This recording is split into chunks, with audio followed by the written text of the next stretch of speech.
Before you visit Venice, here's my friendly reminder.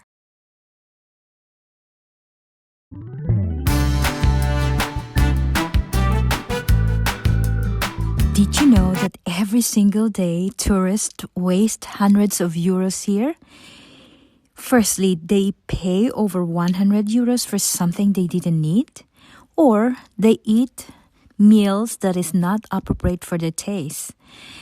And sometimes they visit at the worst possible time of year, and many live saying, well, Venice is overrated. But here's the truth. Venice is not overrated. It's misunderstood.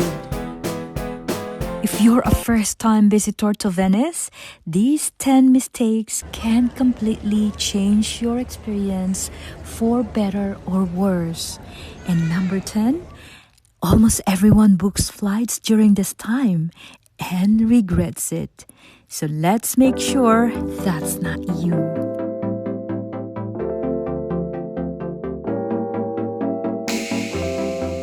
Okay, let's start with the biggest mistake, visiting Venice in July or August. Yes, it's summer, I got you. And it sounds romantic, isn't it? But here's the reality. The heat is intense. Humidity is high. The crowds near Piazza San Marco are shoulder to shoulder. And also, cruise ships flood the streets. You're not exploring Venice in that case. You're surviving it.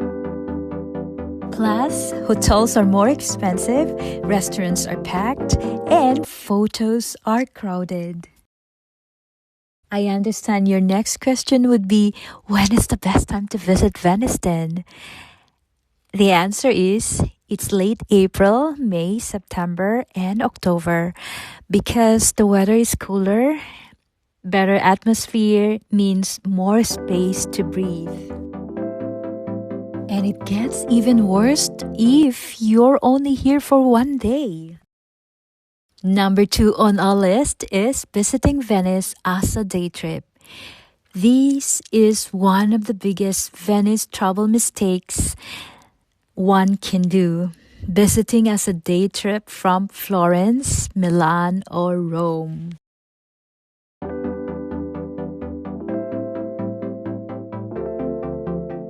Typical day trip for tourists would be arriving around 10 a.m. and they leave around 5 p.m. That means they experience Venice at its absolute busiest. But here's the thing, something magical happens after 6 p.m. Because the streets quiet down, the canals reflect golden light, the noise fades, meaning Venice transforms after 6 p.m.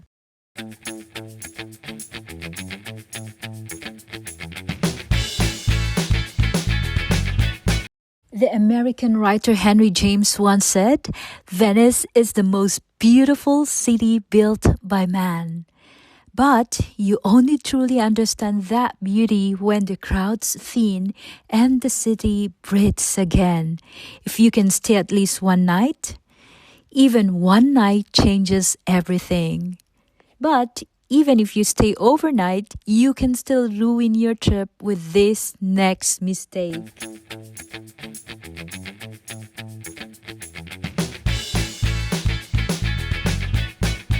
Number 3, eating near San Marco or Rialto Bridge. If you're eating steps away from Rialto Bridge or directly in Piazza San Marco, be careful. Look for these warning signs. Large laminated menus with photos, staff standing outside trying to pull you in, and tourist menu in multiple languages.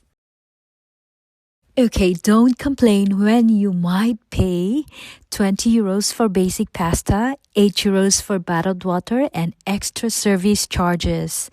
Then you say, food in Venice is bad. Absolutely no. Tourist food is bad. If I were you, walk just 5 to 10 minutes away from major attractions. Find quiet side streets, small bakery, handwritten menus. Because if you do so, you will find real Italian foods.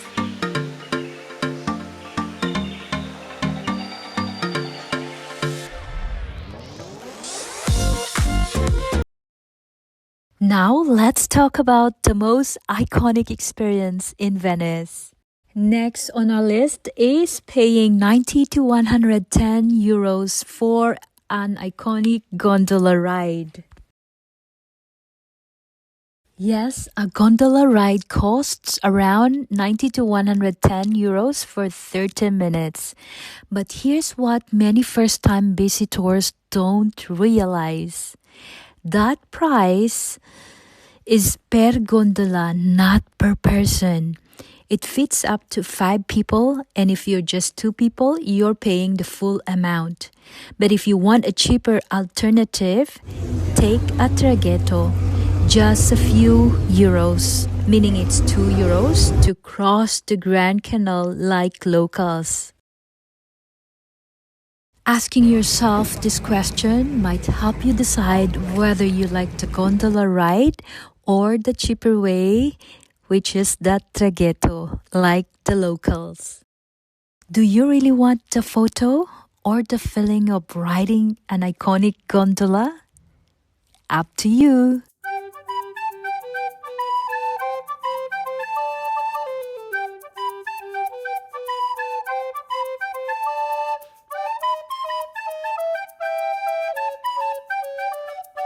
If this is already helping you avoid expensive mistakes, please subscribe and share because this channel is built for first-time visitors who want to experience Venice the right way without tourist traps, wasted money, or regret. I'm sharing detailed Venice guides that most visitors only learn after they made mistakes. Now let's talk about the most famous and most misunderstood experience in Venice.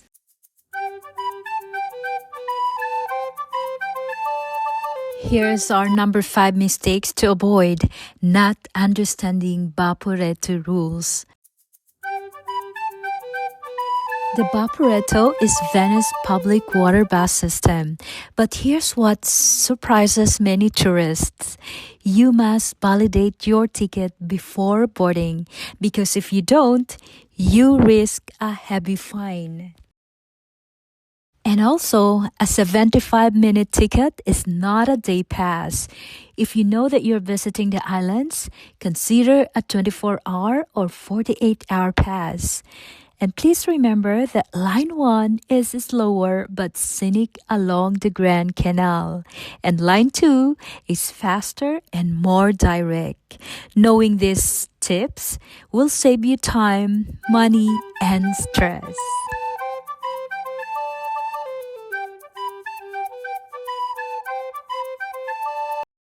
Are you ready for our next mistake?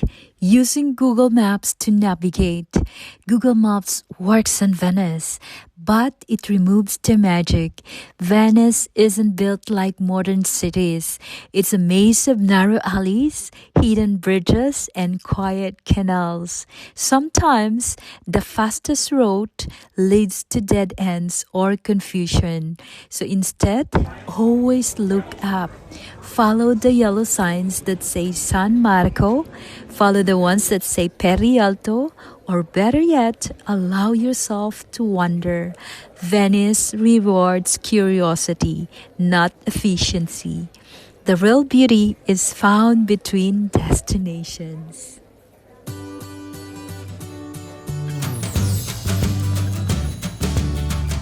Now that you understand transportation, let's talk about souvenirs because this next mistake doesn't just cost you money.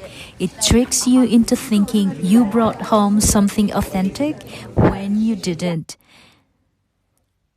Pause half a second, and almost every first-time visitor falls for it. You'll see Murano glass everywhere in Venice, in souvenir shops, in tourist areas, even near major attractions.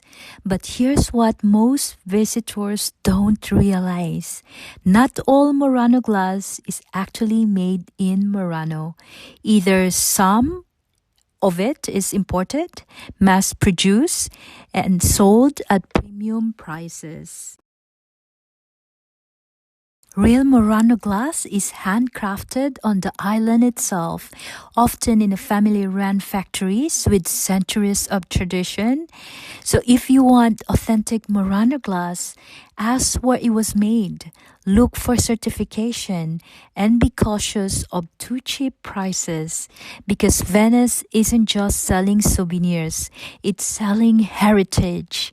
And when you understand the difference, you shop differently.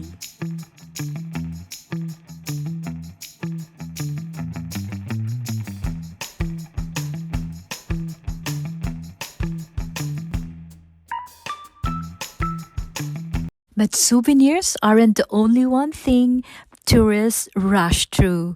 If you rush this next part of Venice, you miss one of the most beautiful experiences in the lagoon.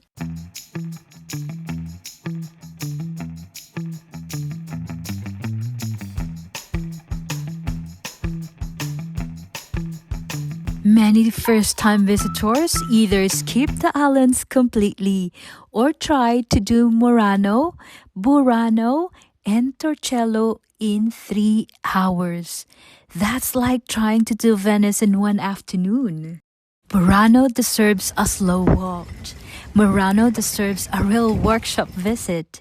And Torcello offers peaceful history most tourists never see. The Venetian lagoon is not a checklist, it's an atmosphere. And while we're talking about things tourists didn't expect, there's something else that catches people completely off guard. This next mistake doesn't happen every day, but when it do, it can completely change your trip. It's called Acqua Alta, or high water. It usually happens in late fall and winter, especially around Piazza San Marco. If you're not prepared, it feels stressful. If you are prepared, waterproof shoes, flexibility, it become part of the experience. Venice has lived with water for centuries, just so you know. And finally, the mistakes that ties everything together is visiting at the wrong time of year. When you visit Venice in peak summer, there are higher prices, longer lines, less atmosphere. But when you visit in shoulder season, the city breathes. The light is softer. The experience feels intimate. Venice isn't just about what you see. It is about how it feels, and timing changes everything.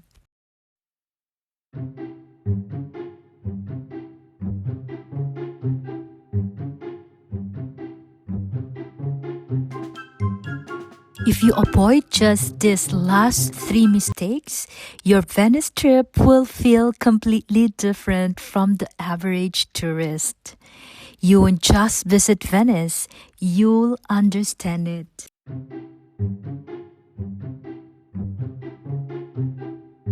Remember, Venice is not expensive, it's not overrated, and it's not disappointing. It's simply unforgiving to unprepared tourists. But when you understand it, you stop rushing, you stop chasing checklists, you slow down, and suddenly Venice doesn't feel chaotic. It feels cinematic. It doesn't feel crowded. It feels timeless, and you finally understand why so many people, even famous people, fall in love with this floating masterpiece.